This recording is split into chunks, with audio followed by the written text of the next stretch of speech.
नहीं अब मुझे किसी की आस। मोह मिथ्यात्व की गांठ गले तब होवे आत्म ज्ञान। मोह मिथ्यात्व की गांठ गले तब होवे ज्ञान प्रकाश।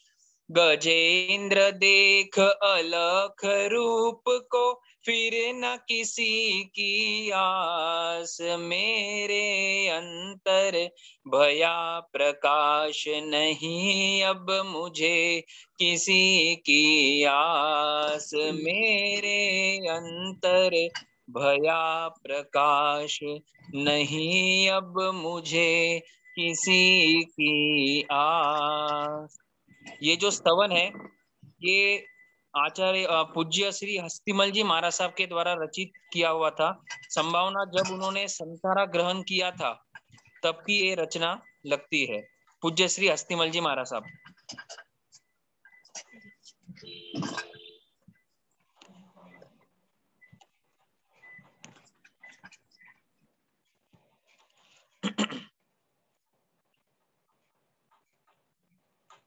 सभी व्यक्ति अपना अपना ऑडियो म्यूट रखे ताकि डिस्टरबेंस नहीं होगा। क्लास शुरू करना है।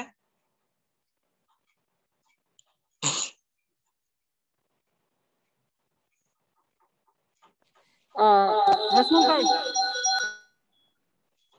या इसका भी म्यूट करो ना, उसको म्यूट। हाँ जी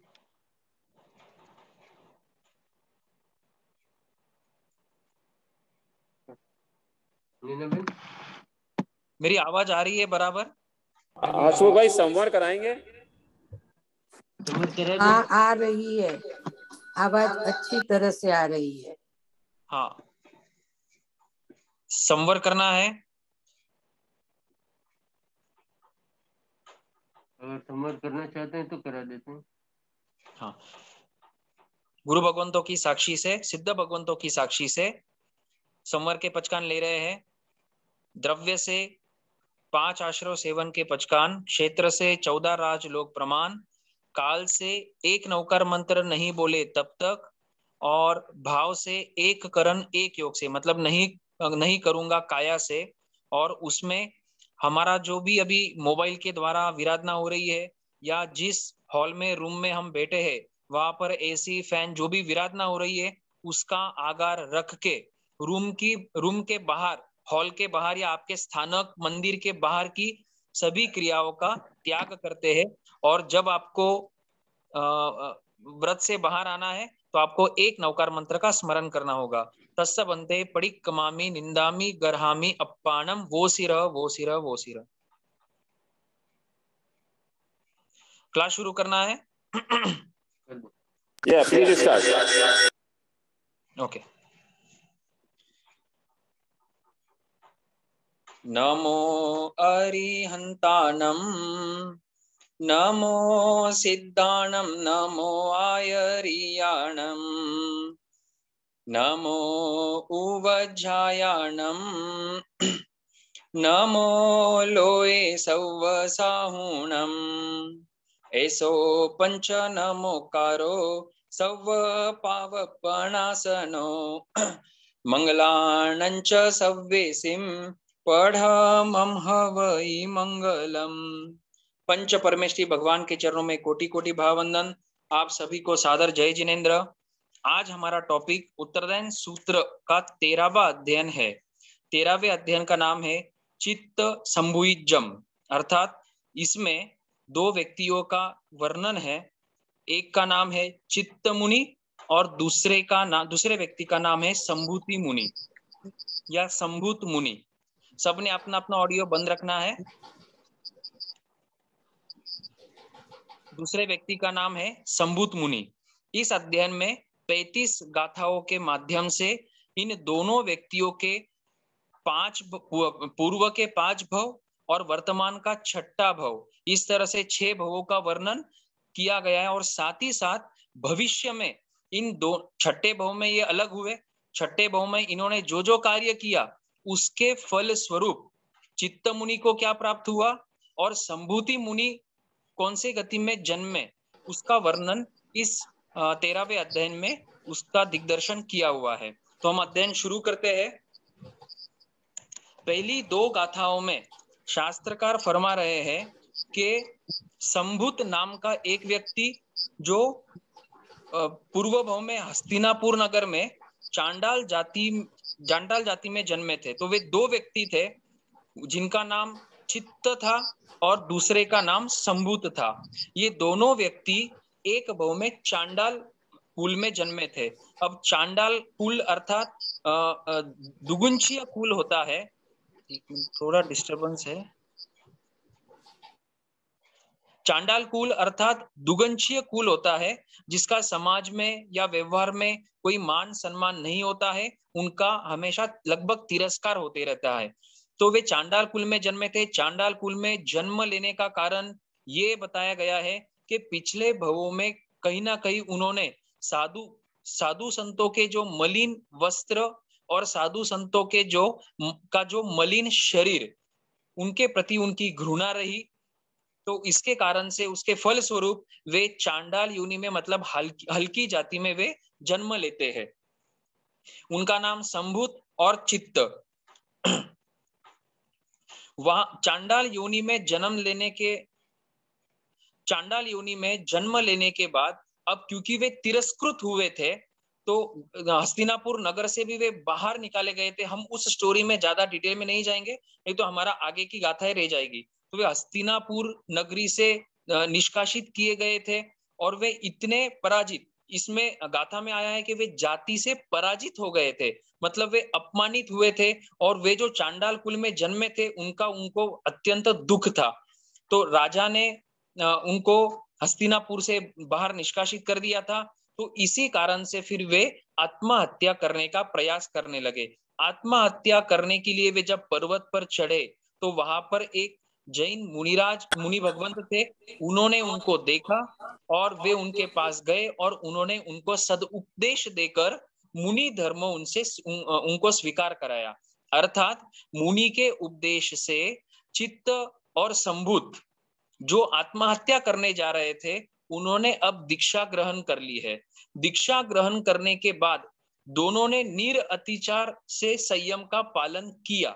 अब वापिस वो एक कहानी है, उसके डिटेल में भी हम आगे कभी समय मिला अपने इस सेशन में तो उसका थोड़ा सा डिटेल लेंगे। निरअतिचार रूप से संयम का तो पालन किया, लेकिन संभूति मुनि, वो आप घटना शायद जानते भी होंगे कि चक्रवर्ती सनत कुमार चक्रवर्ती, हमारे इस भरत क्षेत्र में 12 चक्रवर्ती होते हैं और हमारे इस अवसर पीने में होकर गए हैं। पहले चक्रवर्ती का नाम भरत चक्रवर्ती और 12वें चक्रवर्ती का नाम ब्रह्मदत्त चक्रवर्ती, जो अभी आगे आपको वर्णन आएगा। तो सनत कुमार चक्रवर्ती जो है उनके दर्शन के लिए पधारे, उनके साथ साथ उनकी रानी भी आई। रानी के जो बाल थे, केश, वो गलती से संभूत मुनि के अंग को स्पर्श कर गए। अब वे मुनि भी देखना मांस खमन के पारने मांस खमन करने वाले थे, मतलब निरअतिचार से संयम का पालन भी चल रहा था। 5 समिति 3 गुप्ती भी उनके जीवन में थी और तपस्या से वे आत्मा को शुद्ध भी बना रहे थे। उन्होंने अनशन भी स्वीकार कर रखा था। अनशन अर्थात हम जिसको संथारा कहते हैं। लेकिन वो रानी के कोमल बालों के स्पर्श के कारण उनका मन विचलित हुआ, क्योंकि अनादि काल से प्रत्येक जीव के संस्कार क्रोध मान माया लोभ आहार संज्ञा भय संज्ञा मैथुन संज्ञा परिग्रह संज्ञा से ये वासित हुआ है। वे वासना आत्मा में पड़ी हुई है, तो वो वासना वे कुसंस्कार जागृत हो गए और संभूत मुनि ने निदान किया। उसका वर्णन भी आगे आएगा। निदान तो किया, इसलिए अब प्रायश्चित भी नहीं किया, इसलिए संभूत मुनि और चित्त मुनि दोनों उस भव से काल करके, मतलब उस संयम भव से काल करके पहले देवलोक में उत्पन्न हुए। पहला देवलोक अर्थात सौधर्म देवलोक। वहां पर जितना भी उनको आयुष्य प्राप्त हुआ उतना आयुष्य भोग कर फिर वे वापिस मनुष्य बने। अब ये मार्ग अलग अलग हो जाएंगे आगे। चित्त जो है वो पुरीम ताल नगर में उत्पन्न हुए और संबुत जो है वो कांपिल्य नगर में उत्पन्न हुए। अर्थात अब दोनों अलग अलग नगर में उत्पन्न हुए हैं। पहले साथ में थे, उसका वर्णन आगे आएगा। अब वे दोनों अलग अलग नगर में उत्पन्न हुए हैं, एक पुरीमताल नगर में और एक कांपिल्यपुर नगर में। अब ये जो संबुत का जीव था, उस जीव ने, वे राजा बने थे, आगे तो चक्रवर्ती बनेंगे, चक्रवर्ती वे बन चुके थे। चक्रवर्ती अर्थात जिसका 6 खंडों के ऊपर एक छत्र राज्य होता है। तो ब्रह्मदत्त ने भी उस राज्य को प्राप्त किया, वे चक्रवर्ती बने। और नृत्य सभा में जब वे कोई नृत्य या महोत्सव देख रहे थे तो अचानक उनको स्मरण हुआ कि मैंने ऐसा नाट्य या ऐसा दृश्य कहीं ना कहीं पहले देखा है, कहीं ना कहीं पहले देखा हुआ है। इस कारण से उनको जाति स्मरण ज्ञान उत्पन्न हुआ और जाति स्मरण ज्ञान से उन्होंने देखा कि मैं और वो जो दूसरा है चित्त, वो पिछले 5 भवों से साथ में है और इस छठे भव में हम अलग हो गए, लेकिन वो चित्त अभी कहाँ पर जन्मा है वो मुझे ज्ञात नहीं है। तो संभूत ने अर्थात ब्रह्मदत्त चक्रवर्ती ने एक गाथा का रचना की और सिर्फ आधी गाथा बताई और घोषणा करी कि इस आधी गाथा को या आधे श्लोक को जो व्यक्ति पूरा करेगा उसको मैं आधा राज्य दूंगा। तो इस तरह से वो आगे भी फिर घटनाक्रम होता है, लेकिन हम शॉर्ट में इसको खत्म करेंगे। तो इस तरह से फिर जो वो चित्त थे, चित्त मुनि ने उस गाथा को पूर्ण किया और इस तरह से ब्रह्मदत्त चक्रवर्ती और वो चित्त मुनि, जिनका इस भव में नाम था धनसार और शायद पुण्यसार, तो वे चित्त मुनि का जीव और ये ब्रह्मदत्त का जीव, अब ये दोनों का मिलन हुआ है। अब यहाँ पर चर्चा चलेगी, उसी चर्चा का दिग्दर्शन इस अध्ययन में किया गया है। अब आगे की गाथा में बताते हैं कि वे दोनों आपस में मिले हैं, अब उनकी चर्चा चल रही है। उनको चर्चा क्या करनी है? ब्रह्मदत्त के मन में ये शंका उत्पन्न हुई है, ये कुतूहल उत्पन्न हुआ है कि पहले 5 भव हम साथ रहे, इस छठे भव में अलग तो हुए, लेकिन अलग होने का क्या कारण बना? हम अलग देश में जन्म लिए हैं, हम अलग जाति में जन्म लिए हैं, अलग वातावरण में जन्म लिए हैं। पीछे तो सभी सरीखा देश, जाति और वातावरण था, ये छठा भव अलग क्यों हुआ? तो वे चित्त मुनि को प्रश्न पूछ रहे हैं कि पिछले 5 भवों से हम साथ में थे, ये छठा भव हमारा अलग क्यों हुआ? इस तरह से वे प्रश्न पूछा। तो चित्त मुनि ने उत्तर देते हुए कहा कि हे राजन, आपने पिछले भव में निदान के योग्य कर्म का बंध किया था, अर्थात आपने पिछले भव में निदान किया था। निदान किसको कहते हैं? निदान अर्थात किए हुए तप और संयम, संयम और तप से जो पूंजी, जो पुण्यवानी एकत्रित करी है, जो संयम पर्यव मतलब वो एसेट, वो पूंजी जो एकत्रित करी है, उस एकत्रित किए हुए पूंजी को संसार के भोगों के लिए दाव पर लगा देना, मतलब सट्टा लगा देना, बेच देना, उसका मोल, उसका व्यापार कर देना। तो चित्त मुनि ने ब्रह्मदत्त चक्रवर्ती को कहा कि पिछले भव में हम साधु थे, उस साधु के भव में आपने निदान किया था। निदान क्या किया था? क्योंकि वो सनत कुमार चक्रवर्ती की रानी के केश मतलब उसके बाल संभूत मुनि के शरीर को स्पर्श हुए थे, तो वे विचलित हो गए। तो संभूत मुनि ने निदान कर लिया कि मेरे तप संयम का फल मुझे ये मिले कि अगले भव में मैं चक्रवर्ती बनूं, अर्थात इस सनत कुमार चक्रवर्ती के समान ही सब रिद्धि सिद्धि धन और स्त्रियों को भोगने वाला बनूं। इस तरह का निदान किया और सिर्फ इतना ही नहीं, उस निदान का आलोचना, निंदा, गर्हा और प्रायश्चित भी नहीं किया। इस कारण से वो निदान निकाचित हुआ, मतलब उसका फल तो भोगना ही पड़ेगा। और इसी कारण से तुम इस भव में ब्रह्मदत्त नाम के चक्रवर्ती बने हो। इस तरह का उत्तर वे चित्त मुनि ने, वे साधु मुनिराज ने ब्रह्मदत्त चक्रवर्ती को कहा।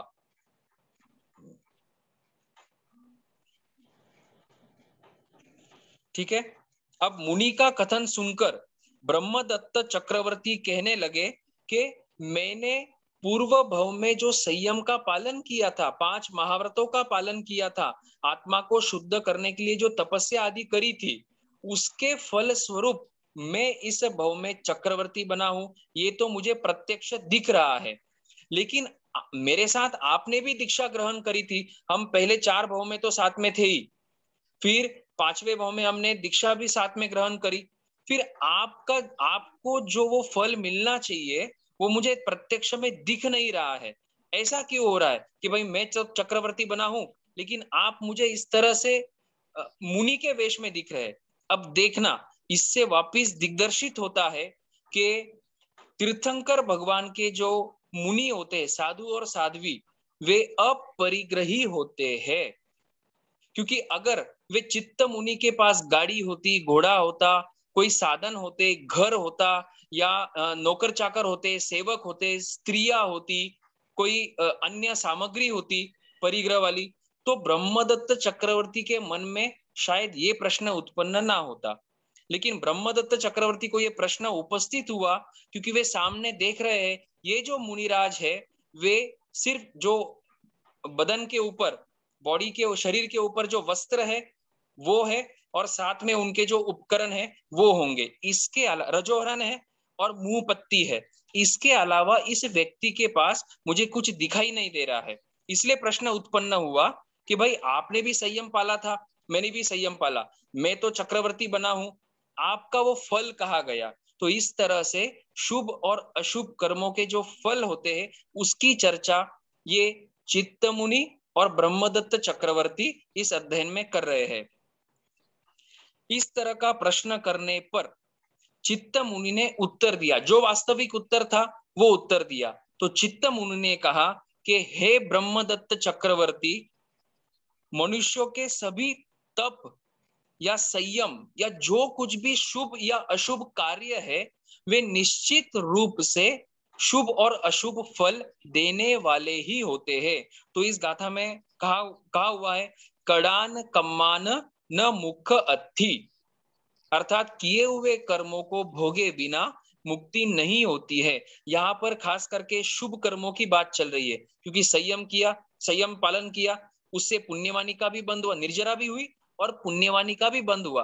तो वो पुण्यवानी के भोग के उदय के संबंधित प्रश्न है। तो यहाँ पर खास करके शुभ कर्मों का बताया जा रहा है। लेकिन हमको शुभ और अशुभ दोनों कर्मों का समझना है कि किए हुए शुभ कर्म भी फल देते हैं और किए हुए अशुभ कर्म भी निश्चित रूप से फल देते हैं। इस तरह से चित्त मुनि ने वे ब्रह्मदत्त चक्रवर्ती को कहा। आगे उन्होंने कहा कि तुमने जिस तरह से ये सब रिद्धि, द्रव्य, धन और सेवक आदि, घोड़ा, हाथी, रथ आदि ये सेना जो प्राप्त करी है, उसी तरह से मैं भी उत्तम द्रव्य और मनोज्ञ शब्द, रूप, गंध, रस, स्पर्श, मतलब धन भी है और 5 इंद्रियों के विषयों के विषय जो है, 5 इंद्रियों के जो विषय है वो भी मुझे प्राप्त हुए थे।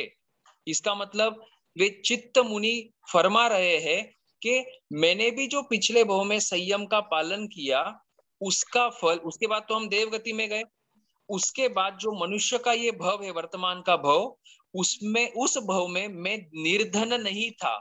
ऐसा नहीं था कि मैं कोई निर्धन घर में जन्मा था या चांडाल कुल में जन्मा था, क्योंकि पिछले भव में उच्च संयम का पालन किया, तपस्या आदि भी करी, तो इस भव में उसका फल निश्चित रूप से मिल रहा है।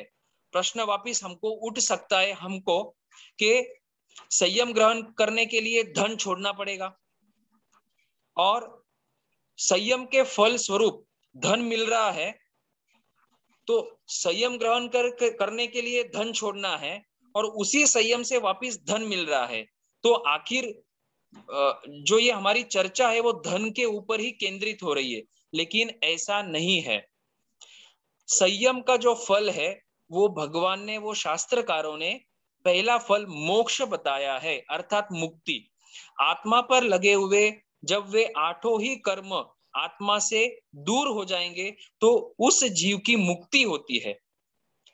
अगर मुक्ति नहीं हुई अर्थात वो मोक्ष में नहीं गया तो वो वैमानिक देवगति में जाता है। ऐसा दशवैकालिक सूत्र में, भगवती सूत्र में, उत्तरदायन सूत्र में और अन्य आगमों में भगवान ने फरमाया हुआ है। वैमानिक स्थान में जाता है, वैमानिक देवगति में जाता है, उच्च स्थानों को प्राप्त करता है, तो वहां पर भी उसको धन, रिद्धि आदि सब प्राप्त होता है।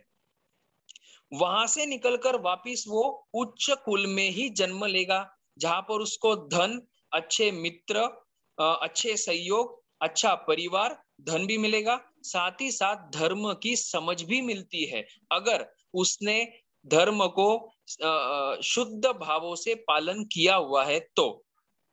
ठीक है, तो हमारा धर्म ये कह रहा है कि पहला फल होगा मोक्ष। जब लेकिन अगर मोक्ष नहीं हुआ तो जब तक मोक्ष नहीं होगा तब तक अच्छा अच्छा स्थान मिलता रहेगा, क्योंकि हमारा धर्म भी हमको नरक, निगोद या अन्य हल्के स्थानों में उत्पन्न नहीं कराता है। तो हमारे धर्म का फल उच्च स्थानों को प्राप्त करना भी है। तीसरा और एक बात है, मुख्य बात जो है, जैसे शालीभद्र मुनि को धन की प्राप्ति हुई थी, उनके पिताजी देवगति से पेटियां भेजते थे, लेकिन जब शालीभद्र को कोई मुनिराज के प्रवचन सुने, व्याख्यान सुने, तब उनको वैराग्य आया। पहले तो जब सैनिक राजा आए तब उनकी ये विचार करना शुरू हुआ कि मेरे ऊपर भी कोई है, मेरा भी कोई नाथ है, मुझे भी किसी की आज्ञा में रहना है। और बाद में जब साधु संतों के प्रवचन सुने तो उनको और वैराग्य आया। तो पिछले भाव में जो उन्हें शुद्ध भावों से साधु को खीर बहराई थी, उसमें कोई पश्चाताप नहीं था, कोई कपट नहीं था, कोई माया नहीं थी, कोई दोष नहीं था, अनुमोदना थी, अच्छा लगा उनको, तो उसके फल स्वरूप धन तो मिला, लेकिन साथ साथ उस धन को छोड़ने का प्रचंड सत्व उनको उस शालीभद्र के भाव में मिला। और इसीलिए शालीभद्र ने पहले तो एक एक कर कर पत्नियों को छोड़ना शुरू किया, लेकिन जब धन्ना सेठ आए तब उन्होंने 32 ही स्त्रियों को और इतने सारे धन को एक साथ छोड़कर वे दीक्षित हुए। तो इस तरह से धर्म का आखिरी फल भी और पहला फल भी भगवान ने मुक्ति बताया है, क्योंकि शाश्वत सुख सिर्फ मोक्ष में होता है, संसार में शाश्वत सुख नहीं प्राप्त हो सकता। तो चित्तमुनि कहने लगे कि मैंने भी जो पिछले भव में संयम का पालन किया था, तो उसके फल स्वरूप मुझे इस भव में प्रचुर मात्रा में धन भी अवेलेबल था, और शब्द, रूप, गंध, रस, स्पर्श, मतलब ये जो 5 इंद्रियां है, कान, आंख, नाक, जिह्व और स्पर्शेंद्रिय, इनके लिए जो विषय है वो मेरे घर में उपलब्ध थे।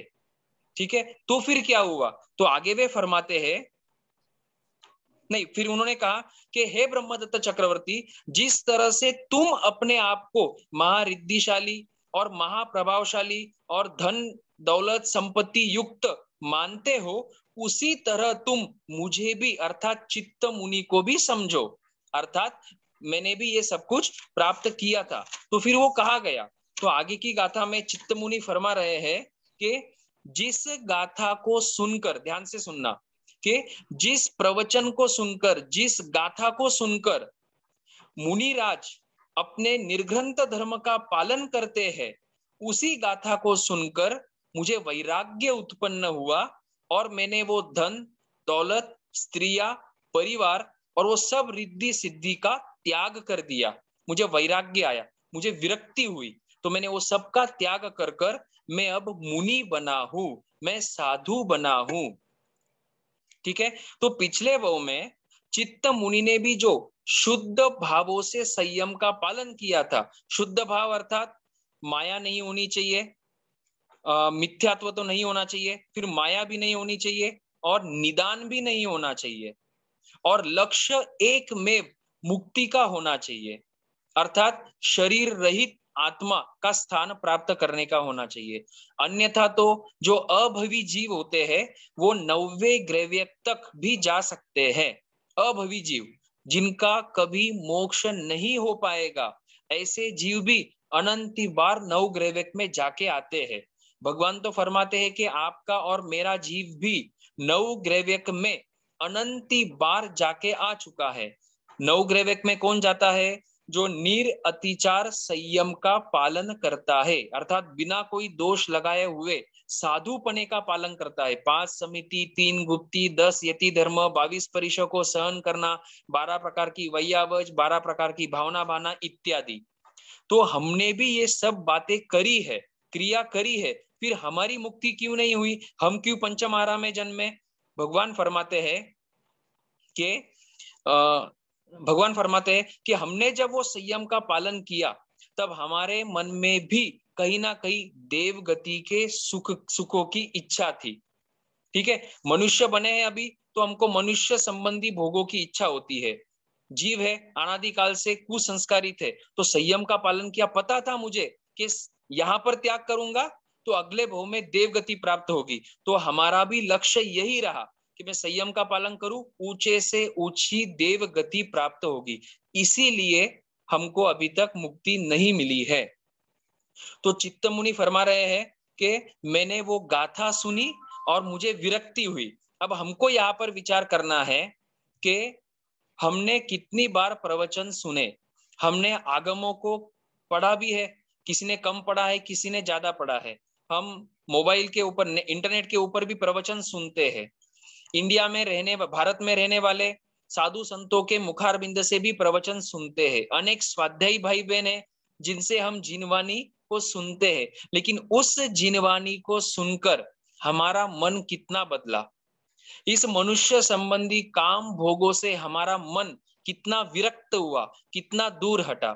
तो पैरामीटर्स हमारे पास है, हमको ही जज करना है, हमको ही देखना है कि हमारी रुचि संसार के तरफ है या आत्मा की तरफ है।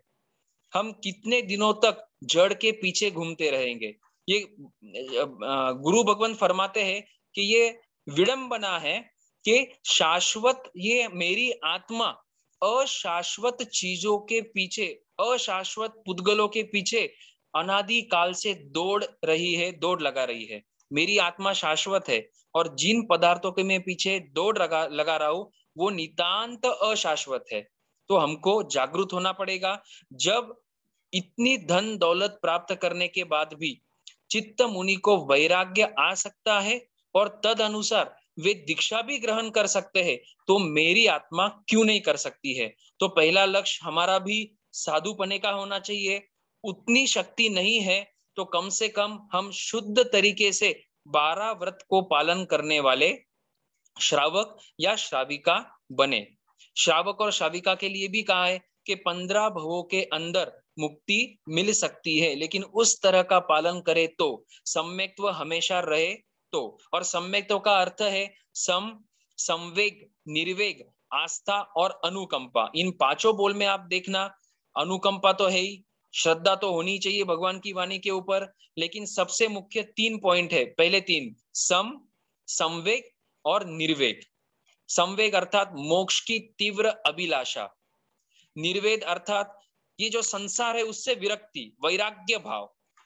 ठीक है, ये दोनों बातें बहुत ऊंची बातें हैं। और फिर पहली है सम, सम अर्थात अनंतानुबंधी कषाय का क्षयोपशम, मतलब मिथ्यात्व छूट जाएगा। तो ये सब बातें जब मिलकर आएगी तो हमारा प्रयाण मोक्ष मार्ग की तरफ आगे बढ़ता रहेगा।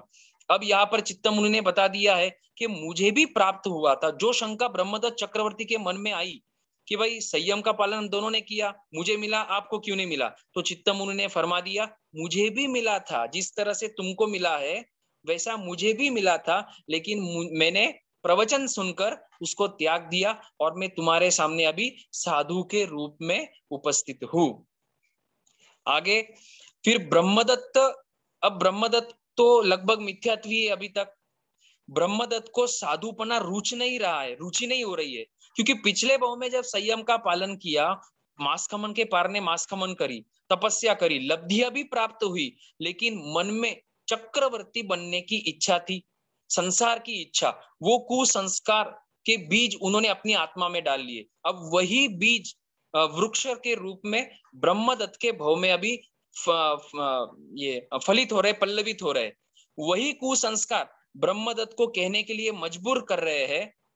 ब्रह्मदत्त कहते हैं चित्त मुनि को कि मुनिराज, मेरे पास अलग अलग प्रकार के महल है, अलग अलग प्रकार के अर्थात सभी ऋतुओं के अनुकूल मेरे पास महल है, धन है, दौलत है, स्त्रियां है, साथ ही साथ नृत्य है, गायन है, गीत आदि है। तो आप मेरे साथ चलो और उन सब सामग्रियों का उपभोग करो। इस तरह का निमंत्रण ब्रह्मदत्त चक्रवर्ती मुनिराज को कह रहे हैं। अब दोनों का तो अनुराग था, पिछले भव का अनुराग था। अगाथा में आया हुआ है कि वे अत्यंत, दोनों में प्रेम था, दोनों एक में के वश थे और दोनों एक दूसरे का हित चाहते थे। इसलिए चित्त मुनि ब्रह्मदत्त चक्रवर्ती को समझा रहे हैं। लेकिन ब्रह्मदत्त अभी समझने के कंडीशन में नहीं है, क्योंकि पिछले भव में संयम पालने में गड़बड़ी कर दी थी, घोटाला कर दिया था, भेल संबेल कर दी थी। तो इसीलिए ब्रह्मदत्त चक्रवर्ती वे मुनिराज को आमंत्रण दे रहे, क्योंकि भले ही मुनिराज ने कह दिया है कि मुझे सब कुछ प्राप्त हुआ था, लेकिन कहीं ऐसा तो नहीं कि भले ही प्राप्त हुआ लेकिन आवेश में आकर प्रवचन सुना, आवेश में आ गए, भावुक हो गए और सब कुछ छोड़ दिया। तो कहीं ऐसा तो नहीं कि इनको पश्चाताप हो रहा है छोड़ने का, लेकिन ठीक है कोई बात नहीं, आप मेरे साथ चलो। इस तरह का विचार कर ब्रह्मदत्त चक्रवर्ती चित्त मुनि को आमंत्रण दे रहे भोगों का। अब इसको हमारे जीवन में उतारना है या विचार करना है, हमको कितनी बार आमंत्रण मिलते हैं भोगों के लिए। भाई पार्टी में चलो, फंक्शन में चलो, शादी में चलो, एंगेजमेंट की प्रोग्राम्स में चलो, गेट टुगेदर में चलो, टूर एंड ट्रेवल के लिए चलो, कभी इधर चलो, कभी इस जगह पे चलो, कभी दूसरे जगह पे चलो। तो ये जो भोग सामग्री का जो आमंत्रण है हमको भी प्राप्त होता है, लेकिन हम किस तरह से उसको रिएक्ट करते हैं वो हमें पता है। अब चित्त मुनि जो है वो किस तरह से रिएक्शन देंगे उसको हमको देखना है। तो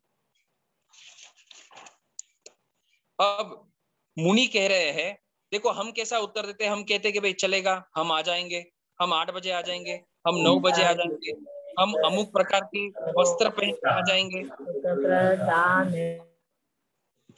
मतलब पार्टीज में जाने के लिए हमारा मन हमेशा तैयार है। पार्टीज के दो, गेट टुगेदर के दो, जो भी संसार के कार्यक्रम है जिसमें 5 इंद्रियों के विषयों का सेवन होता है और वो जो फिर विकार होते हैं, 25 बोल में हम बोलते हैं शुभ अशुभ, सचित अचित मिश्र, उन पर राग और उन पर द्वेष। तो इसमें इस जीव को आनंद आता है, उसको लगता है कि वो सुखी हो रहा है, तो हम उस इन्विटेशन को एक्सेप्ट कर लेते हैं।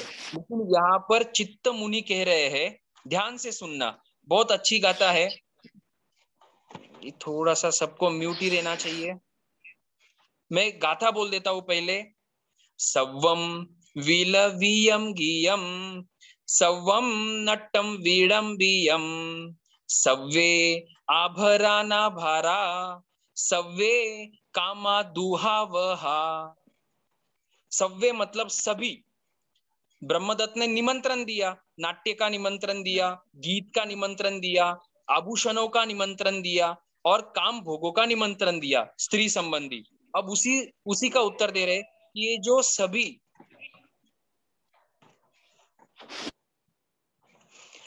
जो सभी गीत है वे सब विलाप रूप है। विलाप अर्थात मान लो कोई विधवा है और उस विधवा के अभी विधवा हुई है और उसके सामने कोई अच्छा सा संगीत बजाया जाए, तो क्या उसको उसमें आनंद होगा? बिल्कुल भी नहीं होगा, बल्कि वो उसको रुदन और विलाप जैसा महसूस होगा। तो उसी तरह से चित्त मुनि को वे जो गायन है, संगीत है, म्यूजिक है, गाने हैं, वो विलाप के समान लग रहे, अर्थात कोई भी इंटरेस्ट नहीं है उनको इन गीत गायनों में। फिर बोल रहे हैं कि नाट्य और नृत्य विडंबना है, ये तो विचित्रता है। नाट्य मतलब नाचना, नृत्य करना आदि, वो विडंबना है।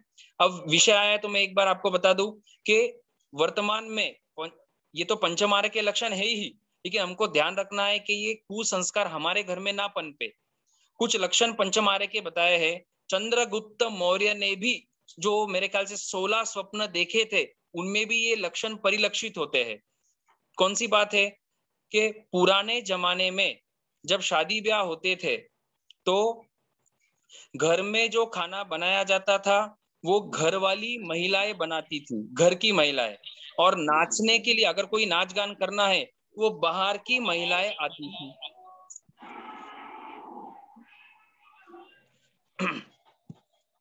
नाच गान करने के लिए बाहर की महिलाएं आती थी। लेकिन वर्तमान में विडंबना देखना आप के घर में रसोई बनाना है तो बाहर की महिला आकर रसोई बना रही है, भोजन बना रही है। और अगर नाच गान करना है, नृत्य करना है तो घर की जो औरतें हैं वो स्टेज पर जाकर पर पुरुष के सामने, दुनिया के सामने, समाज के सामने वो नृत्य कर रही है। ये पंचम आर्य के लक्षण है। उसमें दिया हुआ है कि अच्छे कुल की स्त्रियां गंदे और हल्के काम करेगी। आगे दिया है कि अच्छे कुल की स्त्रियां वेश्या के समान भी काम करेगी। हमको ध्यान सिर्फ इतना रखना है कि हमारे घर में, परिवार में इस तरह के कार्य नहीं होने चाहिए। तो चित्तमुनि फरमा रहे हैं नाट्य नृत्य विडंबना है, ये विचित्रता है, मुझे इसमें इंटरेस्ट नहीं है। सभी आभूषण भार रूप है। आभूषण मतलब ये जो ज्वेलरी है वो भार रूप है। मतलब मुझे लगा, मैंने पहन लिया 1 किलो का नेकलेस, आधे किलो का नेकलेस, कुछ तोलों के कुछ आभूषण पहन लिए, बैंगल्स पहन लिए, कान का जो आभूषण है वो पहन लिया, तो स्त्रियों को वो लुभाता है, अच्छा लगता है। लेकिन मुनि फरमा रहे हैं कि वो मेरे लिए तो भार रूप है, मेरा संयम उससे दूषित हो जाएगा। और आगम में फरमाया है कि मुनि वे होते हैं जिनको सोना भी मिट्टी के समान प्रतीत होता है।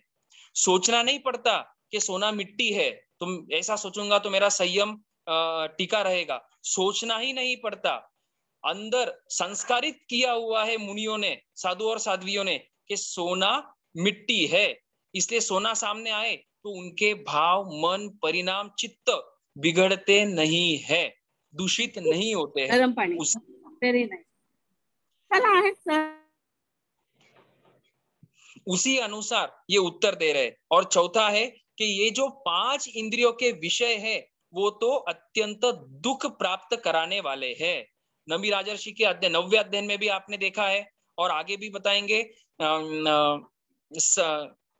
ये खण्मित सुखा बहुकाल दुखा, सभी ये जो संसार के 5 इंद्रियों के विषय है वे क्षणिक सुख देने वाले हैं। वो इंद्रियों का सुख है, वो भी आत्मा का सुख नहीं है। और जितना भी इंद्रियों का सुख है वे क्षणिक है। और इतना ही नहीं, भविष्य में दुख के पर्वत खड़े होने वाले हैं। तो इस तरह की समझ, इस तरह की समझाइश चित्त मुनि ने ब्रह्मदत्त चक्रवर्ती को बता दी। आगे और बता रहे हैं कि हे राजन, इन काम भोगों में आसक्त कौन होते हैं? जो अज्ञानी होते हैं, जो बाल होते हैं। उन बाल जीवों को ही ये काम भोग प्रिय लगते हैं, लुभावने लगते हैं। तो इसका मतलब ये हुआ कि अगर हमको संसार अच्छा लग रहा है, परिवार अच्छा लग रहा है, माता पिता, भाई बहन, पत्नी, बच्चे आदि, पोते आदि अच्छे लग रहे हैं, व्यापार अच्छा लग रहा है, धन अच्छा लग रहा है, समाज में गेट टुगेदर होना, पार्टीज आदि करना, फंक्शंस करना, और समाज में अगर मेरा नाम हो रहा है, मुझे पदवी मिल रही है और उसमें अगर मुझे अहंकार आ रहा है, कर्तृत्व बुद्धि आ रही है कि मैं कर रहा हूं, मैंने किया, तो समझ लेना कि वो जीव बाल है, वो पंडित नहीं है। दशवैकालिक में भी यही बताया है। तो भगवान हमको बाल या अज्ञानी कह रहे हैं। अर्थात चाहे वो डॉक्टर क्यों ना हो, इंजीनियर क्यों ना हो, साइंटिस्ट क्यों ना हो, या कोई बड़े कॉलेज से पास आउट क्यों ना हो, भगवान उसको अज्ञानी कह रहे हैं। मतलब ज्ञान और अज्ञान भगवान की दृष्टि में वो होता है कि संसार से अगर उसको वैराग्य है तो वो ज्ञानी है, और संसार के विषयों में अगर वो फंसा हुआ है तो वो नितांत बाल है, वो अज्ञानी है। तो हमको अभी निर्णय करना है कि हमको कौन से कैटेगरी में फिट होना है। आगे वे बता रहे हैं कि ये जो मनोज्ञ शब्द आदि काम गुण है उसमें सुख नहीं है। जितना सुख मुनिराज को अंतर मुहूर्त के संयम में प्राप्त होता है आत्मिक सुख, उतना सुख देव गति के सभी देव और देवियों को एकत्रित भी कर ले तो भी, और पल्यपम सागरूपम का सुख, तो भी उनकी सुख की तुलना साधु भगवंतों के अंतर मुहूर्त या एक मुहूर्त के संयम से नहीं की जा सकती है। ये निश्चित रूप से है। लेकिन इसकी अनुभूति कब होगी हम श्रावकों के लिए? जब हम सामायिक करेंगे। सामायिक अर्थात हमारे लिए साधुपना। जब हम अष्टमी और पक्षी की तिथियों में पौषध करेंगे, पौषध अर्थात आत्मा के गुणों का पोषण करना, तब हमको अनुभूति होगी कि संसार असार है। चिंतन करेंगे, 12 भावनाओं का चिंतन करेंगे, और जो मैंने छोड़ दिया है, अब स्थानक में बैठा हूं, उपाश्रय में बैठा हूं, कुछ नहीं है, भगवान को याद करना है, आत्मा का स्मरण करना है, तो उसमें आत्मिक सुख, आत्मिक आनंद और बढ़ते जा रहा है।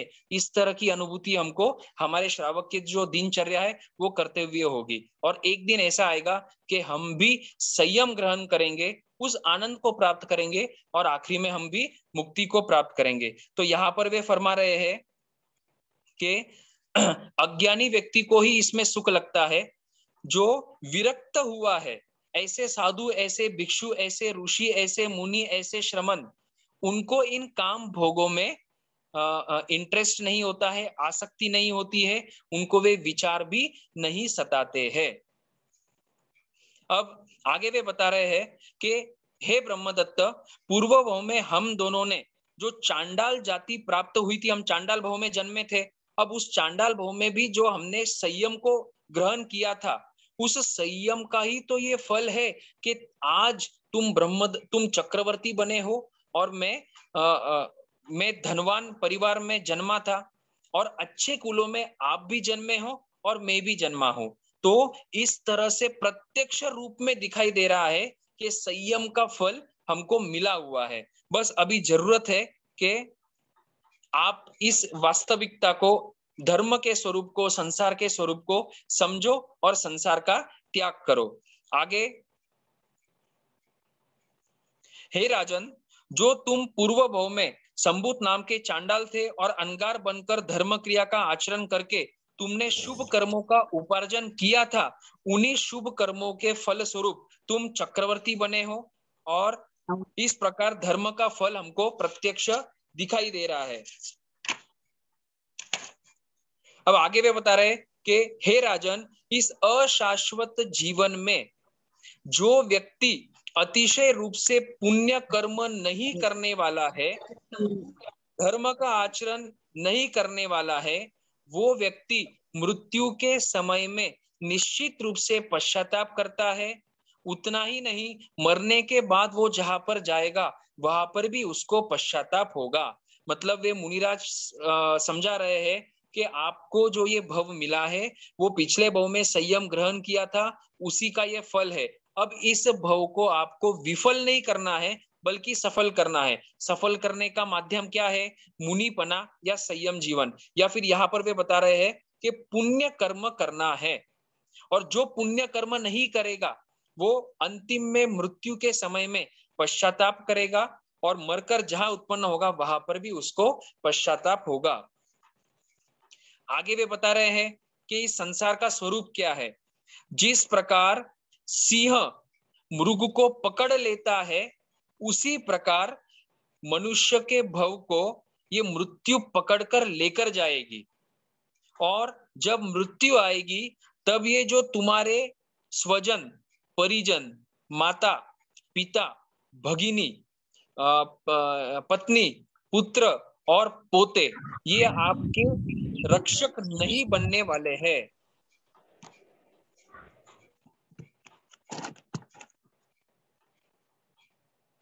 जब मृत्यु होगी तब आपके जो ये स्वजन परिजन हैं, इनमें से कोई भी आपकी रक्षा नहीं कर पाएंगे। अब देखना, कोविड का ये सब काल था, वैसे तो पहले भी लोग मरते थे, आज भी अभी जो कोविड हुआ उसमें थोड़ी सी संख्या बड़ी होगी। हमारे बहुत सारे नजदीक के परिवार के लोग भी, रिलेटिव्स भी कदाचित शांत हुए होंगे। तो आप विचार करना, चिंतन करना कि अभी अभी वो व्यक्ति बोल रहा था और बस कुछ समय में फोन आया कि वो व्यक्ति चल बसा, उस व्यक्ति की मृत्यु हो गई। इसका मतलब उसका आयुष्य कर्म पूरा हुआ और वो मनुष्य भव छोड़कर आगे के भव में वो रवाना हो गया, वो निकल गया। अब जब वो मर रहा था या मरने के बाद पीछे जो परिवार है उन्होंने उसकी कितनी मदद करी? बस जैसे ही सूचना मिलती है, पहले तो जब वो बीमार हुआ तब थोड़ी बहुत मदद करी, परिवार सेवा भी करता है, लेकिन आखिर जो उसके कर्म है उसके अनुसार उसको फल मिलेंगे। अगर उसका आयुष्य कर्म क्षीण हो रहा है और एक पॉइंट आएगा कि आयुष्य कर्म पूरा क्षय हो जाएगा उस भव का, तो फिर उस टाइम पर उस जीव की मृत्यु होने वाली है। मरे हुए व्यक्ति के साथ हम क्या भेज सकते हैं? ना हम भोजन भेज सकते हैं, ना हम पैसे भेज सकते हैं, ना हम कपड़े भेज सकते हैं, और ना ही हम उसके कोई स्वजन परिजन को साथ में भेज सकते हैं। कोई साथ में नहीं जाता है।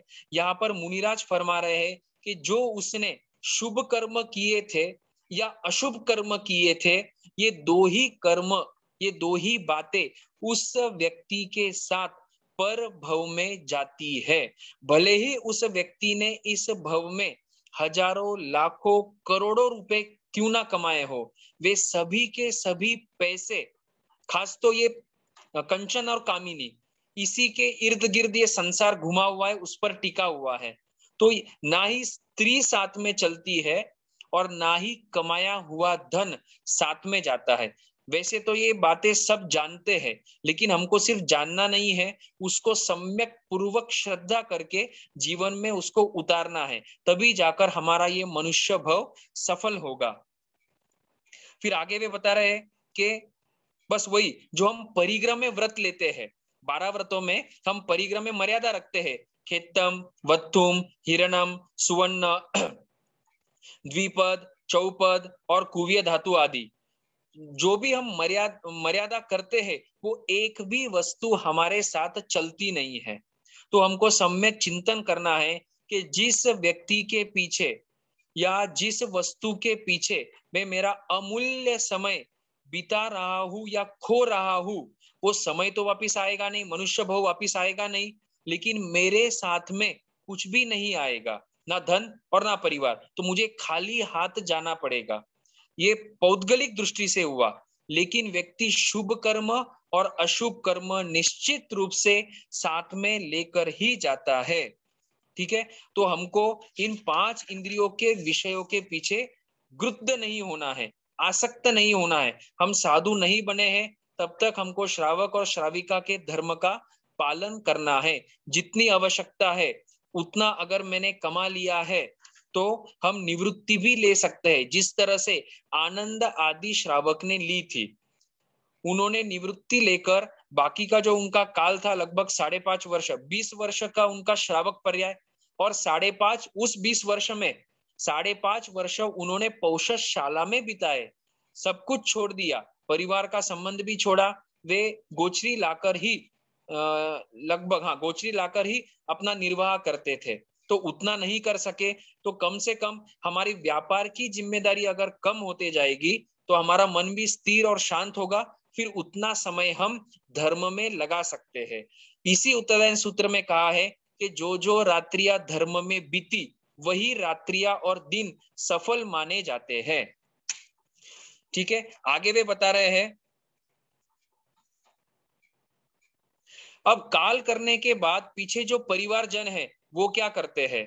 बस जैसे ही खबर आई कि अमुक अमुक व्यक्ति की मृत्यु हो चुकी है तो सामने वाला प्रश्न पूछता है कि कैसे हुई, ये उसका पहला प्रश्न, और दूसरा प्रश्न रहता है कि उस व्यक्ति को कब लेके जाने वाले हैं, अर्थात स्मशान भूमि में कब लेकर जाएंगे। मतलब उस व्यक्ति की कीमत पहले भले ही कुछ भी हो, लेकिन आत्म प्रदेश एक बार अगर इस शरीर को छोड़ देवे तो उस व्यक्ति की कीमत लगभग 0 हो जाती है।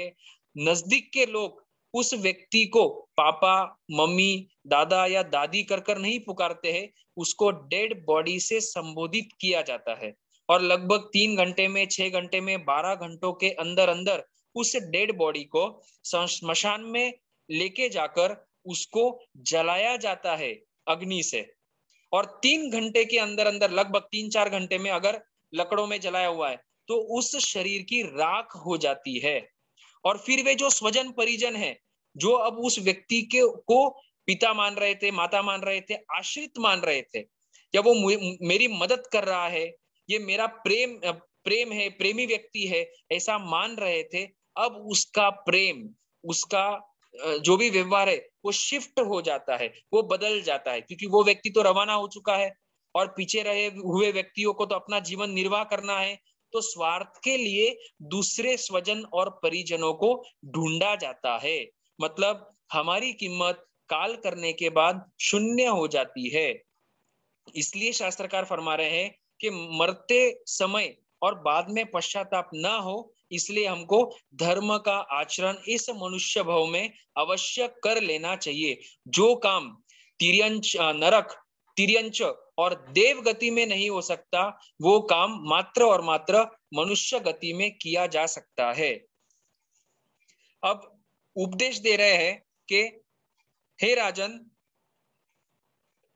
जीवन बिना प्रमाद के निरंतर मृत्यु के समीप ले जाया जा रहा है। मतलब हमारी निरंतर मृत्यु हो रही है, अर्थात हम निरंतर मृत्यु के नजदीक जा रहे हैं।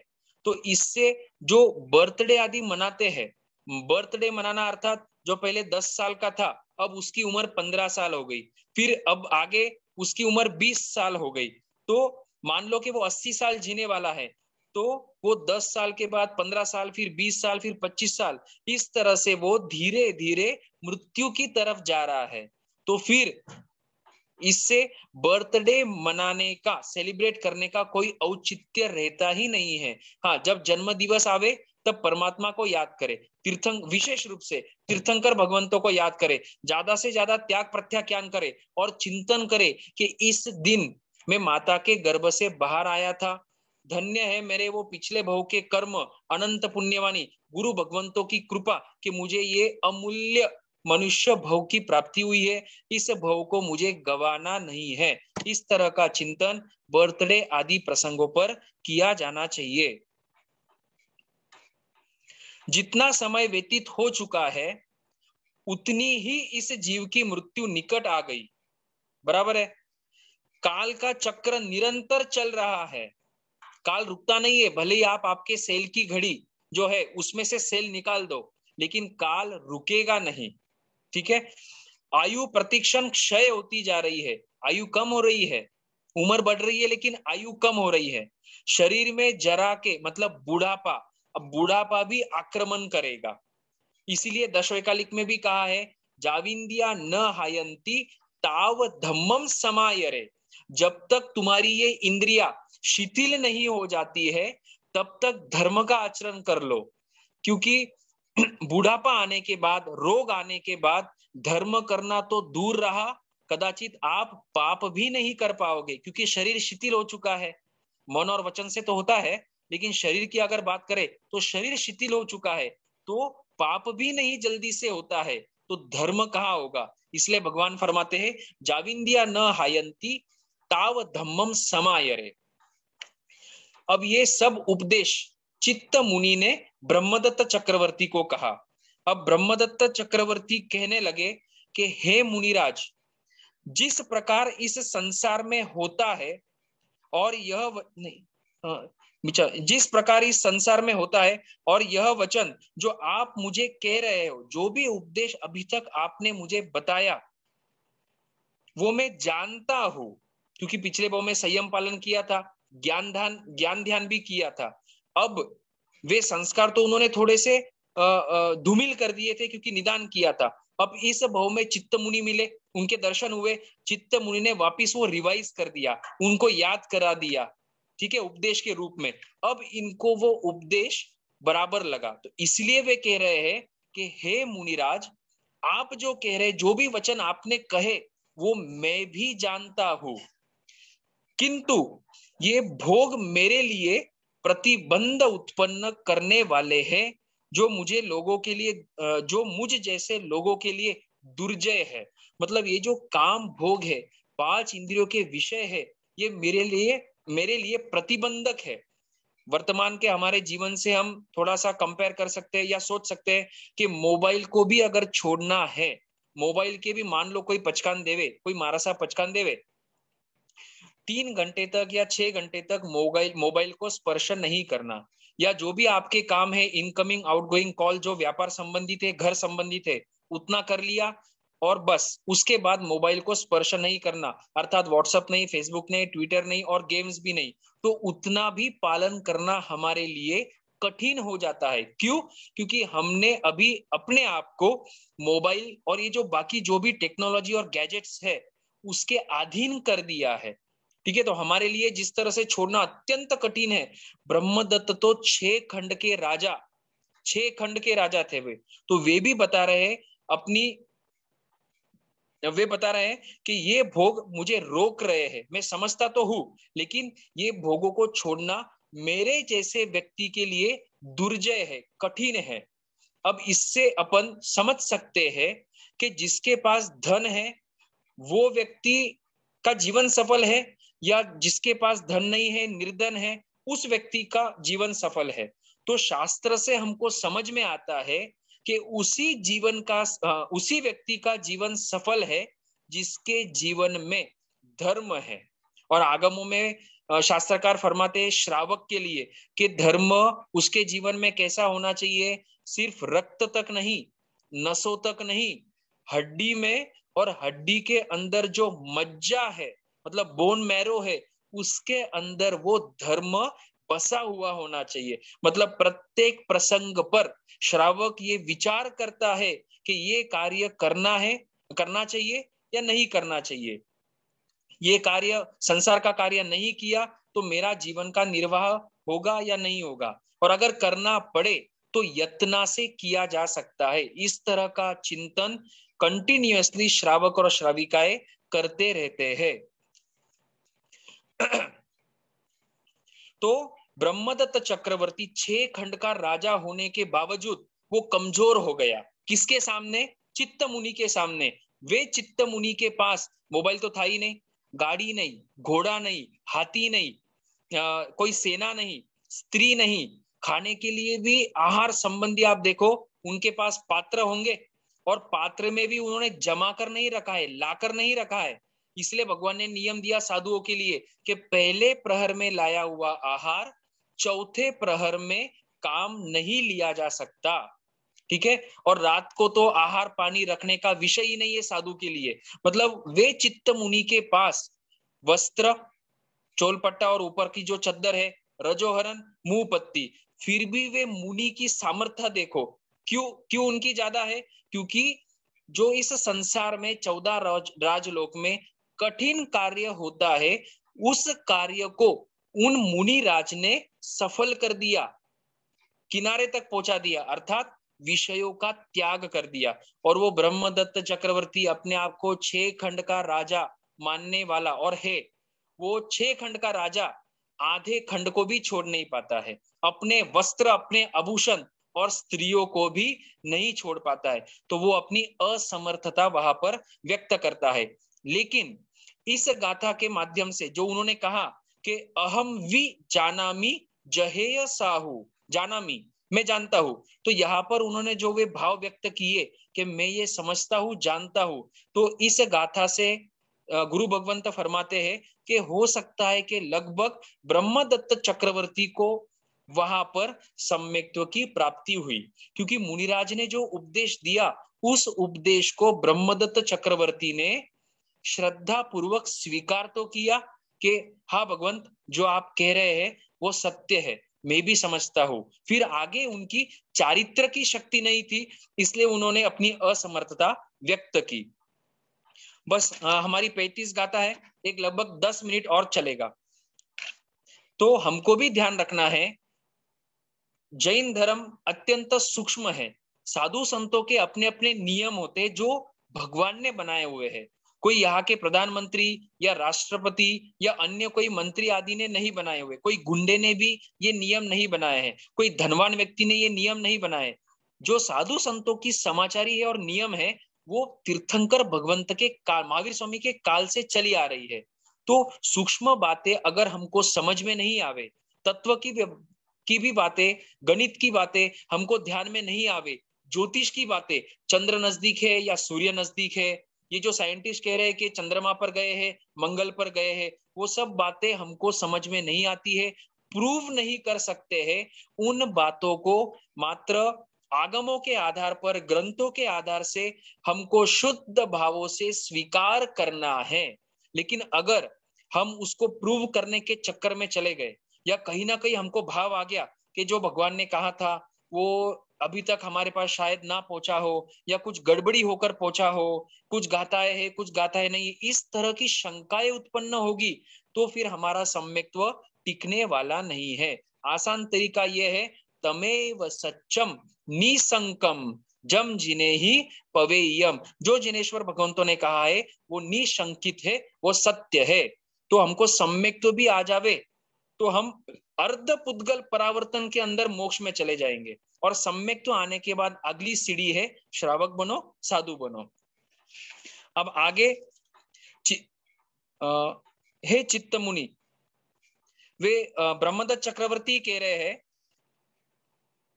कि मैं इन भोगों को क्यों नहीं छोड़ पा रहा हूं, क्योंकि पिछले, अब देखो उनको समझ में आ गया, अब जो उनकी असमर्थता है वो भी वो बता रहे हैं कि इसका कारण क्या है कि मैं क्यों नहीं छोड़ पा रहा हूं। क्योंकि पिछले भव में जब मैंने संयम को बेच दिया, दाव पर लगा दिया, किसके लिए? इन्हीं भोगों के लिए। अब वही काम भोग मुझे इस संसार में फंसा रहे हैं, चारित्र लेने में बाधक बन रहे। कौन से कर्म? जो कर्म मैंने निदान करके बांधे थे। इसीलिए भगवान ने 3 शल्य बताए हैं। शल्य मतलब कांटा। ऐसा कोई कांटा अगर शरीर में चुभ जावे तो फिर चलना मुश्किल होता है, और फिर आगे उसकी जो जख्म है वो बढ़ती भी जाती है, हो सकता है पैर आदि काटना भी पड़े। तो इसीलिए भगवान कह रहे धर्म में भी 3 शल्य है, निदान शल्य, माया शल्य और मिथ्या शल्य। तो मिथ्या भावों को छोड़ना है, त्याग करना है, माया नहीं करना है, कपट नहीं करना है, हृदय को सरल रखना है, और तीसरा है निदान नहीं करना है। तो निदान कब नहीं होगा हमारे से? जब हमको संसार से विरक्ति होगी, वैराग्य भाव लाना है। बहुत इजी है। खाने के पदार्थ चाहे रसगुल्ला हो, गुलाब जामुन हो या अन्य कोई नमकीन हो, ये सिर्फ पेट भरने के लिए है, रसनेंद्रिय के लिए नहीं है। और गुरु भगवंत फरमाते हैं जो भी आपकी पसंदी चीज है खाने संबंधी, उसका एक एक करके त्याग करते चलो। जावत जीव के लिए एक त्याग करो पहले, या फिर हो सके तो 6 महीना त्याग करो, तो आपको समझ में आएगा कि आपका सामर्थ्य क्या है। भले आपके बैंक में करोड़ों रुपए हो, उससे आपका सामर्थ्य नहीं होगा। अभी हमने देखा हमारा सामर्थ्य विषयों को त्याग करने में कितना है, उससे ध्यान में आता है। फिर आगे चक्रवर्ती ने अपनी भूल स्वीकार करते हुए मुनि से कहा कि पूर्व भव में जो मैंने निदान किया था उसी के कारण मैं इन विषय भोगों को त्याग नहीं पा रहा हूं, मुझे अत्यंत ये कठिन लग रहे हैं। वे उदाहरण दे रहे हैं। ब्रह्मदत्त चक्रवर्ती अब मुनि को उदाहरण देते हैं कि हे मुनिराज, जिस तरह से कीचड़ में फंसा हुआ कोई प्राणी, कोई भैंसा या कीचड़ में फंसा हुआ हाथी, कीचड़ में फंसा हुआ हाथी स्थल को मतलब सूखे हुए स्थान को देखता है, और देखेगा तो इच्छा होती है कि भाई इस कीचड़ से निकलकर मैं उस स्थान को प्राप्त करूं, जमीन के ऊपर आ जाऊं। तो देखता हुआ भी वो बाहर नहीं निकल पाता है। क्यों? क्योंकि वो कीचड़ है, वो दलदल है। दलदल अर्थात जितनी ज्यादा बाहर निकलने की कोशिश करो उतना ही वो अंदर धंसते जाता है।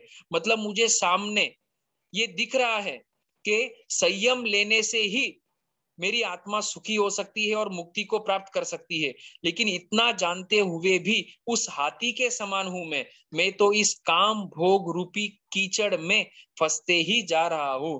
शास्त्रकारों ने काम भोगों को कीचड़ कहा है।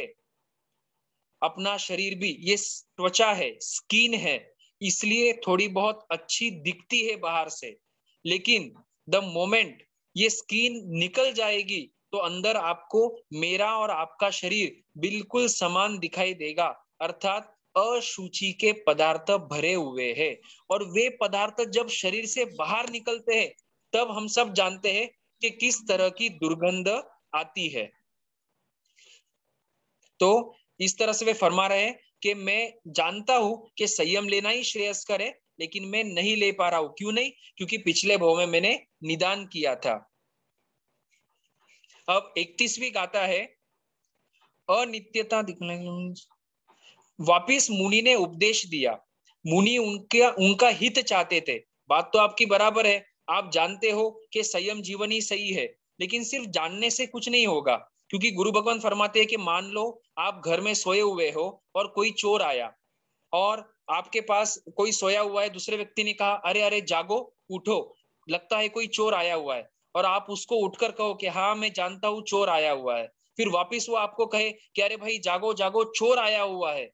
वो फिर आप कहो कि नहीं मैं जानता हूं कि घर में चोर आया हुआ है, तो वो व्यक्ति कहेगा सिर्फ जानने से कुछ नहीं होगा। जो बाहर चोर आया हुआ है, फिर कुछ क्रिया करनी पड़ेगी, उसको पकड़ना पड़ेगा या पुलिस को फोन करना पड़ेगा।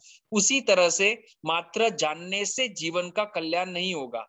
जानना, समझना और सम्यक तो प्राप्त करना ये पहली स्टेप है, लेकिन मुक्ति के लिए संयम ग्रहण करना अत्यंत आवश्यक है। दीक्षा लिए बिना मोक्ष नहीं होता है। तो वापिस मुनिराज उनके हित के लिए फरमा रहे हैं कि समय बीतता जा रहा है, और एक 5 मिनट है सिर्फ, समय बीतता जा रहा है। हमारे लिए भी उपदेश है, हमारा भी समय बीतता जा रहा है।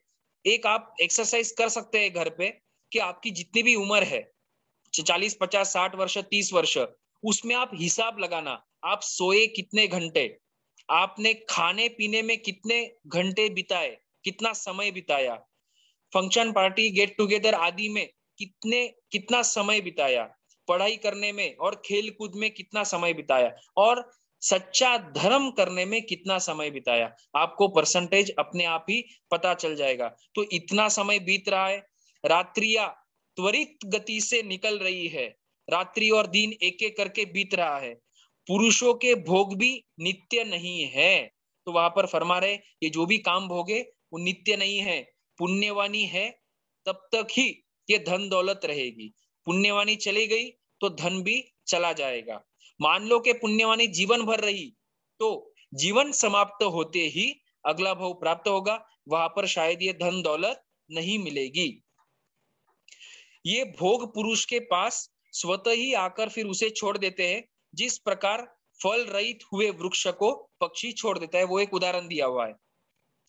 अब आगे मुनिराज को समझ में आ गया था कि इनकी दीक्षा लेने की इच्छा भी नहीं लग रही है और सामर्थ्य भी नहीं दिख रहा है। तो मुनिराज ने एक आखिरी ऐसा उपदेश दिया कि आप दीक्षा नहीं ले पा रहे हो तो कम से कम आर्य कर्म करो, जीवों पर अनुकंपा करो, दया करो।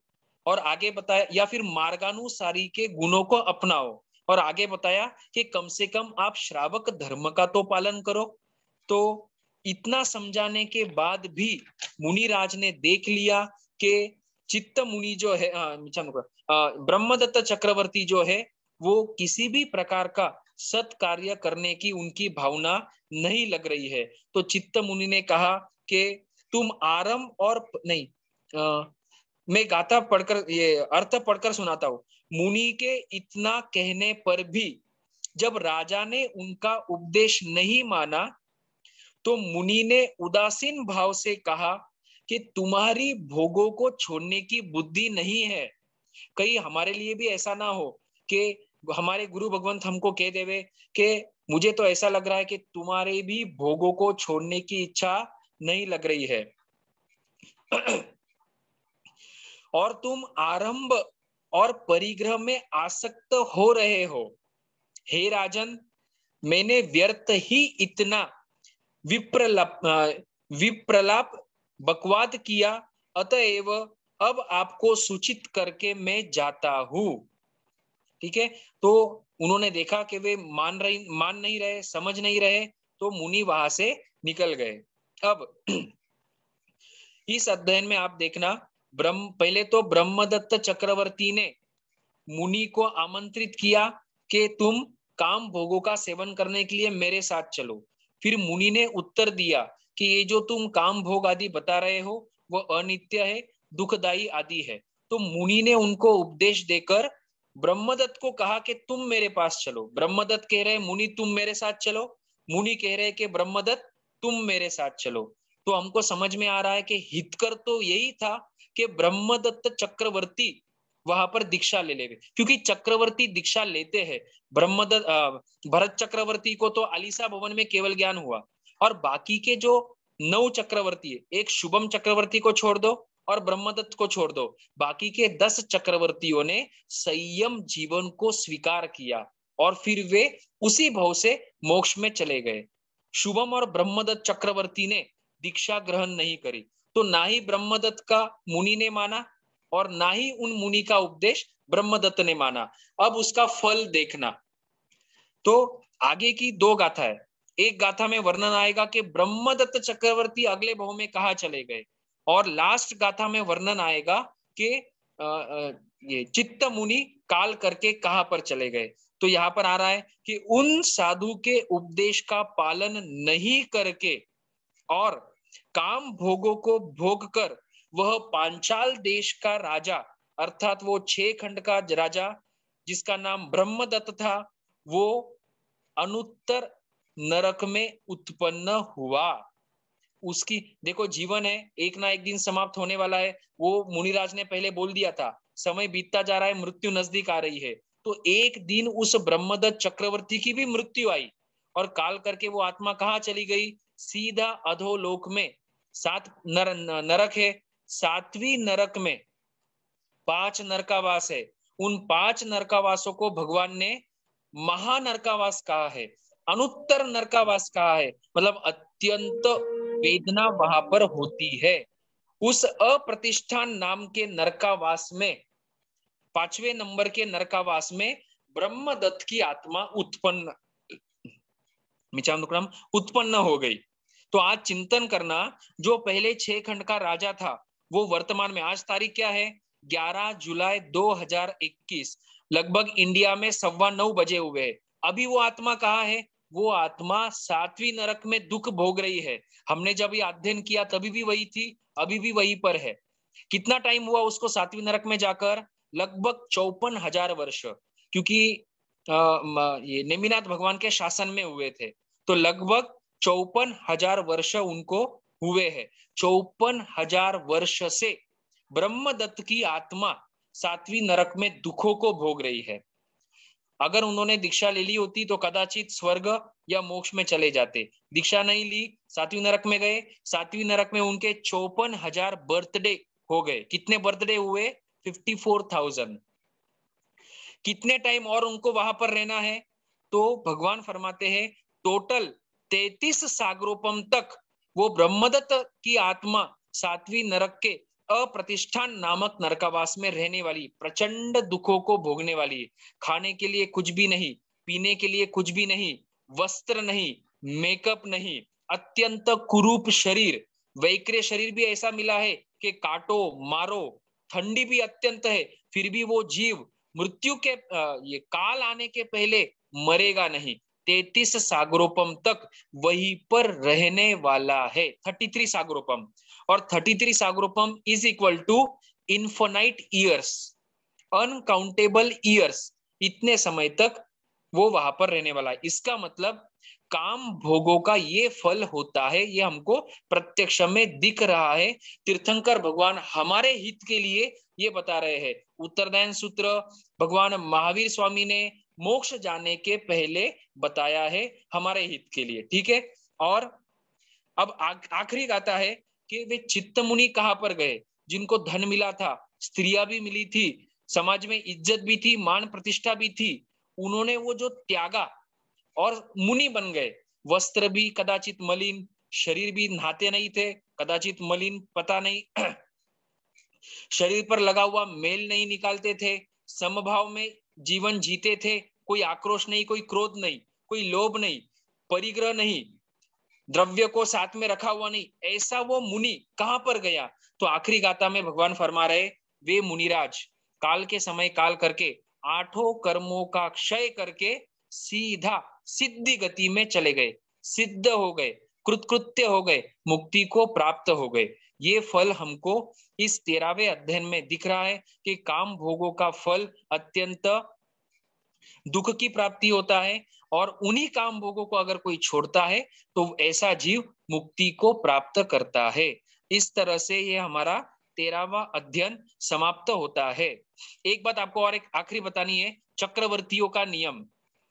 चक्रवर्ती 6 खंड के अधिपति होते हैं, और चक्रवर्ती का नियम है कि अगर वे दीक्षा नहीं लेवे तो नियमा नरक में जाते हैं। 7 नरकों में से कोई भी नरक में जा सकते हैं। तो चक्रवर्ती अगर उनके लिए नियम है कि दीक्षा नहीं लेवे तो नरक में, और दीक्षा अगर लेवे तो एक तो देव गति को प्राप्त करेंगे, वैमानिक देव को, अन्यथा वे सीधा मुक्ति को प्राप्त करते हैं। तो हमारे लिए इस अध्ययन से ये संदेश मिलता है कि हम अगर पहले तो लक्ष्य साधु बनने का, साधु नहीं बन पावे तो श्रावक जीवन को हमको स्वीकार करना चाहिए, हमारी मर्यादाओं को हमको बढ़ाना चाहिए। आर्य संस्कृति, भारतीय संस्कृति, मार्गानुसारी के गुण और फिर श्रावक पना हमारे जीवन में होना चाहिए। इस तरह हमारा 13वां अध्ययन समाप्त होता है। 13वें अध्ययन का अर्थ कहते हुए भगवान के वाणी के विरुद्ध कुछ भी कहने में आया हो तो सभी गुरु भगवंतों की साक्षी से, सिद्ध भगवंतों की साक्षी से मिच्छामि दुक्कडम, सभी को खमत कामना। खमत कामना। बहुत बहुत धन्यवाद। किसी का कोई क्वेश्चन हो तो?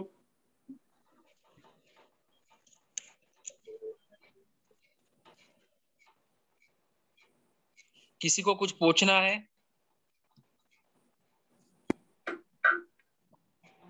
मांगलिक नहीं तो मांगलिक कर दीजिए। हाँ ठीक है।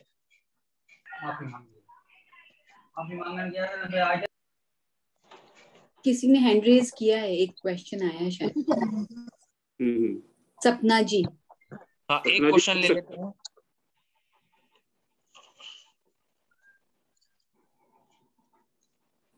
अपने आप को अनम्यूट करके क्वेश्चन पूछिए। हाँ सर, प्रणाम सर। हाँ सर मैं पूछ रही थी कि ब्रह्मदत्त चक्रवर्ती नरक में क्यों गए? खाली इसी कारण से कि भाई उन्होंने महाराज साहब की बात सुनी नहीं, या इसके पीछे और भी कोई रीजन है? देखो, पहले तो 6 खंड प्राप्त करने के लिए युद्ध किया, तो वहां पर जीवों की हत्या करी, और 6 खंड प्राप्त होने के बाद उस काम भोगों में, उन धन दौलत में और उस राज्य में वे आसक्त थे। उस आसक्ति के कारण से वे नरक में जाते हैं। वो कुछ ऐसा भी बात आती है कि भाई वो आंखों को निकाल लेते थे, कोई मतलब लोग थे जिनकी आंखों निकाल लेते थे, ऐसा कोई वो सही बात है या गलत है? नहीं, अभी ऐसा कथाओं में आता है, वो घटना घटी या नहीं हम कह नहीं सकते हैं, लेकिन कथाओं में आता है। लेकिन वो सिर्फ वो एक कारण है, ऐसे और भी कारण है। जिस तरह से आंखें आदि निकाली है तो वहां पर पंचेंद्रिय आदि की हत्या की, उसी तरह युद्ध करते समय और 6 खंड प्राप्त होने के बाद भी वे उन काम भोगों में आसक्त थे, अपना मानते थे, और अंतिम समय तक भी उन्होंने छोड़ा नहीं, इसलिए वो काल करके नरक में जाते हैं। बहुत बहुत साधुवाद सर, धन्यवाद।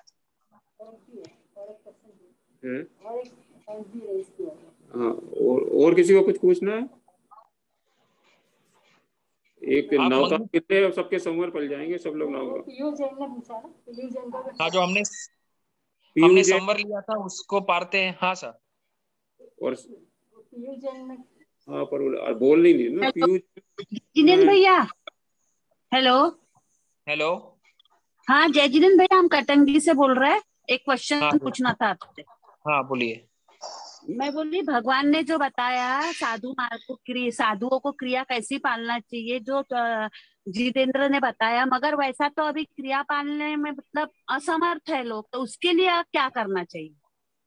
नहीं, असमर्थ नहीं है। जितना जितना वर्तमान में पाला जा सकता है उतना तो पाल ही रहे हैं साधु भगवान। भारत में हमको दिख ही रहा है कि कुछ ऐसा गट है, ऐसे साधु साध्वी है जो आगे के जो नियम है उनके निकट अपना जीवन व्यतीत कर रहे हैं। तो हमको भी उसी तरह से जीवन को व्यतीत करना चाहिए, अगर हम संयम धारण करें तो। नहीं करे तो बात है, जैसे आपने देखो, सिर्फ एक बात समझ लेना, भगवती सूत्र में भगवान ने फरमाया है कि मेरा शासन 21,000 वर्षों तक चलेगा। हाँ। और शासन चलना अर्थात त्याग, त्याग वृत्ति होती है, व्रत प्रत्याख्यान होते हैं और वो नीर अत्याचार से पाले जाते हैं। तो हाँ। इसका मतलब 5वें आर्य के अंतिम दिन तक नीर हाँ। अत्याचार रूप से संयम का पालन होने वाला है। ऐसे साधु साध्वी 21,000 वर्ष तक मिलने वाले हैं। हाँ, वो तो सही बोल रहे हो आप बिल्कुल सही 100%। पर अपन अगर जैसे भगवान की जो 32 आगम पढ़ो उस हिसाब से अगर अपन ने देखो तो कहीं कुछ ना कुछ दिखता ही है, तो मन डामाडोल हो जाता है उससे। इसलिए नहीं, उसका क्या उपाय है?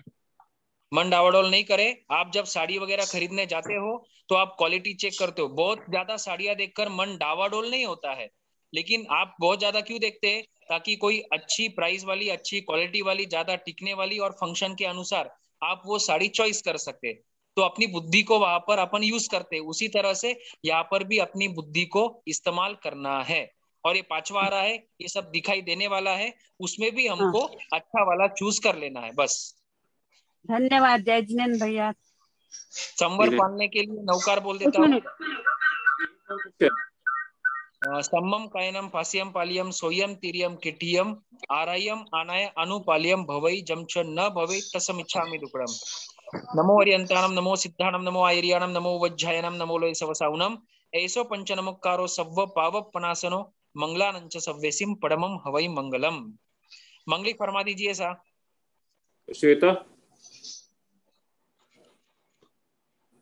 श्वेता हाँ, आप ही बोल दीजिए आदर्श भैया। थैंक यू भी कर दो मंगल के बाद। करें मंगल पाठ। हाँ, वीडियो खोल लो आपका।